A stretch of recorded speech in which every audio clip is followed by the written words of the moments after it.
Hello, everyone. I am currently, if you can see me, I'm not feeling 100%. So I am in my comfy and cozy era because sometimes when you're podcasting or trying to build a business or trying to make things happen, you have to do things even when you're sick or when you're tired. And that is why it's so important to have someone holding you accountable, which is something that we've talked about previously on reaching your goals. But my wonderful sister is that for me. So even though I'm not feeling my best, she still shows up for me and makes me show up so that we can keep our podcast going. And today we are talking about how to be prepared in a season of singleness and what that looks like and what we can do to attract our perfect partner. How do you learn to enjoy your own company? First of all, I'm a person that needs to be around other people. So just enjoying my own company was something that I found very difficult. But I would surround myself with the company of people that I loved and trusted and had a good time with. So for me, that's usually family. I would say for most people, that's a close friend. For me, that's just always been family. But the thing that I would do to kind of keep myself occupied and enjoy my own company, I guess I love cooking and I love grocery shopping, which I know is weird, but I really like grocery shopping. So I would figure out something that I hadn't made before. So I would challenge myself to learn something new. And then I would take on that challenge and I would learn and I would have to go get all the ingredients and learn how to cook it. And then again, because I always surrounded myself with family and people that I love, cooking for people is also my love language. So I would cook something new, and most of my creations turned out really well. So that's what I would suggest is if you want to learn something, challenge yourself to learn that new thing. And hopefully it can be something that produces something that you can enjoy. So whether it's crafting or woodworking or building something or cooking, figure out something that would be a really cool hobby, something that you would like to do. It could be fitness related or name it.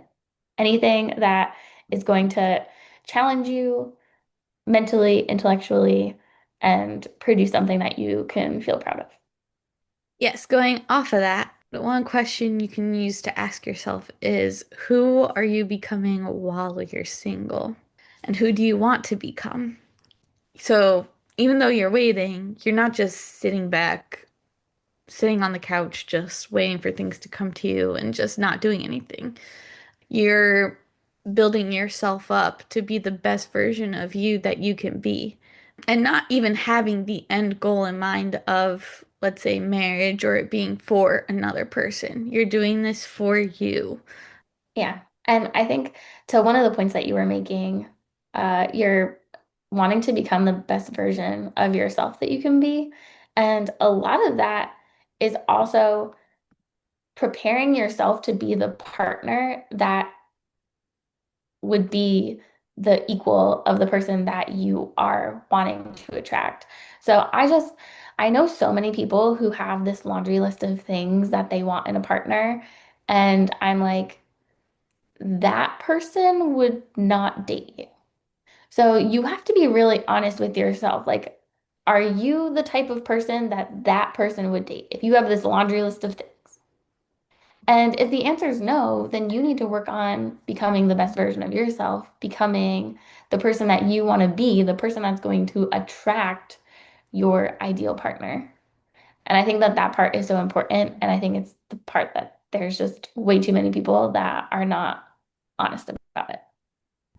Well, I wanted to talk about another thing that is good to do while you're preparing your season of singleness. And that is we talked about the laundry list of things in your ideal mate, but narrowing down what those things are and what are the most important is really key because you need to be really clear on what you want in order to attract what you want. So I think getting clear on that is a really important thing. And recently, someone had approached me about a problem that they were having. And to me, reading into the situation, it seemed like the person that they really wanted seemed emotionally unavailable. and like it was a whole mess and all this stuff. So I'm like, okay, well, you've had previous relationships. Those didn't work out. This one doesn't seem to be working out. Like, what is it that is attracting these people that are either emotionally unavailable or you don't feel comfortable with pursuing long term or you don't see a future with? So, what are you afraid of? And what is it that you really want in a person? Like, so I challenged this person to write down their values.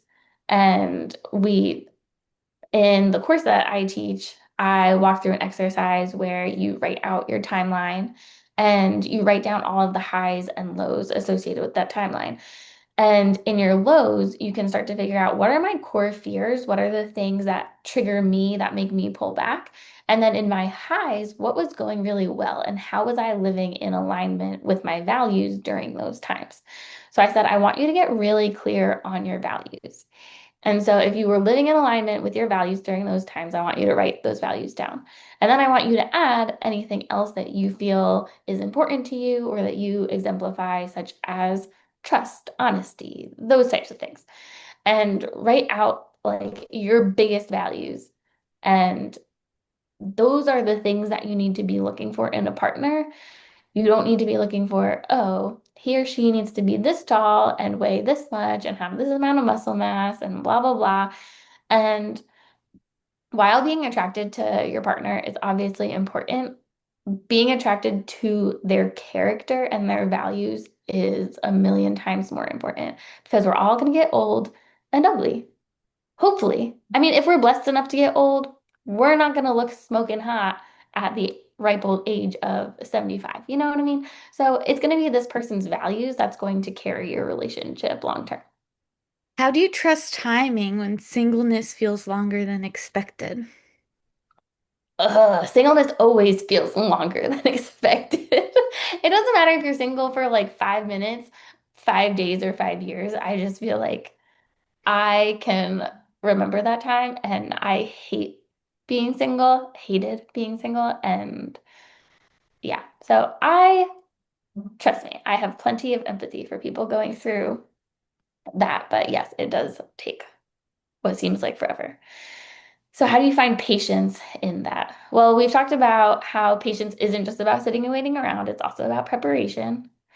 But then for me, it was also like a lot of prayer and like kind of crying out to God, being like, why the F am I in the middle of Ohio with all of these like weird Ohio people? No offense to people from Ohio. Like, it's just, I'm an East Coast girly, and it was not for me. It wasn't my vibe. Most of the people were very friendly, but yeah, the men there, they just weren't. East Coast is very like fast paced. It's like you got to be a go-getter, you got to be after it, like driven. And I just didn't feel a lot of men there matching my vibe. And I was struggling, and yeah, it was a mess. But I found the golden nugget, and that's the other thing that you need to keep in mind about singleness is you don't need 10 perfect suitors, right? Like you only need one. So if you find your golden nugget, hold on to that. So I was able to find the the diamond in the rough in Ohio, and it was not someone from Ohio, obviously. So my what I said rings true that the Ohio men, they just were not for me. That's okay. I'm not for everybody either. I was probably not for them as well. I'm a little too much. I don't care. Um, my too much is just enough for my husband who like brings me down. So Well, I would say where the timing feels longer than expected. I know I went off on a tangent. Don't laugh at me. No, I'm just laughing because again, you and I have had two completely different dating experiences and timelines. Yeah, your longer than expected has been much longer than my longer than expected. So that is fair. I will give that to you. You win. Yeah. So on that note, I would say you cannot get caught up in comparing yourself to other people, especially when they're giving you advice. So I would just say take it with a grain of salt. And, yes, they've had their own experience too. They cannot exactly relate to what you're going through. Okay, like they say, your time will come. Okay, well, you got married to your man at 22 years old. So Yeah. it's not the same. Not the same when, We're not same same. I'm still 30 and haven't had a serious relationship yet. And the other thing too is there are levels to singleness. Oh, there are. And people that have only been single for like 5 minutes, 5 months, and like not as long of a time, you have not reached the level of Okay, so singleness. you are platinum single, is what you're saying. Yes. Yes, we have surpassed master degree level. We have passed PhD. Like, Okay. yes. Okay, so I probably don't even have like my high school diploma in singleness. I'm So not even getting a bronze medal for my singleness. it's about being more in like a self-reflective state and prayer state. So really be trying to be open and listen to what is God trying to teach you or say to you during this season, and what are you learning and focusing on in this season to again just in the self-improvement and what you want for your own future and being able to laugh at yourself as well. The other thing that I will say is that so when you're single and you're trying to be this best version of yourself that you're talking about, I also think that people need to realize that the bar has never been so low. Like most people in the United States are overweight without proper savings, without proper employment or drive or a hobby or so many other things. So if you were to spend, like most people, the average screen time per day is 4 hours. If you were to spend 1 hour in the gym, 1 hour learning a new skill, and then an hour on mindset, be it prayer, meditation, reading your Bible, that's 3 hours. You could still spend a full hour on your phone doing whatever you want. But if you take 3 hours, gym, self-improvement, mindfulness, like you would be ahead of so many people. So the bar is just so low. And I feel like this honestly speaks to men even more so than to women because, like, yes, unfortunately, is it still really important for women to prioritize their looks when they're single and trying to attract a mate? Yeah, it is because that's the way our brains are designed. And I'm sorry if I'm like the first person breaking this to you. That would be really weird, but like that's the truth. And that's what men look for.